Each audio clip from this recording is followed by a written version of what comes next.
மனிதர்களின் இந்த வாழ்முறையை ஒரு விளைச்சல் நிலத்தோடு ஒப்பிட்டு பார்ப்போமேயானால் இதில் விளைய வேண்டியவைகளை விட விளையக்கூடாதவைகளே அதிகம் விளைந்திருக்கின்றன.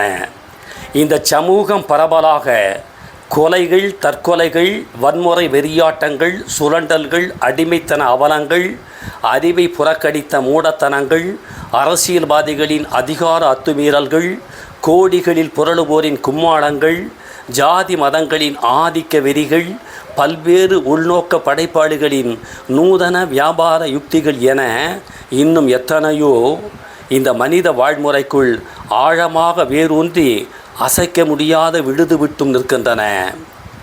எந்த நல்ல மாற்றத்திற்கும் உட்படாத அல்லது உட்படுத்தப்படாத இந்த சமூகம் தன் நீண்ட கால இந்த பயணத்தில் உள்ள தவறுகளை எதையும் திருத்திக் கொள்ளாமல், தன்னுடைய தருதலை போக்கையும் பட்டறியாமல் பல அவலங்களை, அநீதிகளை சந்தித்து அதையே பழக்கப்படுத்தி கொண்டு விட்டது.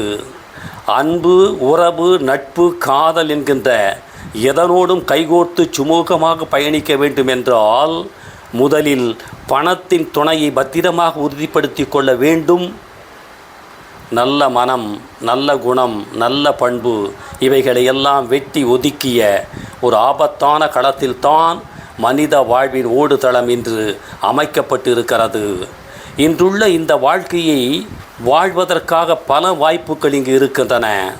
ஆம், திருடனாக மாற, கொள்ளைக்காரனாக மாற, கொலைகாரனாக மாற, வன்முறையாளனாக மாற, துரோகியாக மாற, ஏமாளியாக மாற, ஏமாற்றுக்காரனாக மாற, இப்படி பஞ்சமில்லா வாய்ப்புகள் வாழ்வின் வழி நெடுக நிற்கின்றன. இயற்கை படைத்த படைப்புகளின் வரிசையில் முதன்மை சிறப்பு பெற்ற இந்த மனிதர்களை இப்படியான வாய்ப்புகளை அள்ளி தந்து இந்த சமூகம் கடைநிலை ஜீவராசியாக அடையாளப்படுத்தி வைத்திருக்கிறது. பெருமைகளை சேர்த்து பரிணமிக்க வேண்டிய இந்த வாழ்வு சிறுமைகளை சேர்த்து சீரழிந்து போகிறது பல அக்கிரம மனிதர்களின் கூட்டு வழிகாட்டுதலோடு.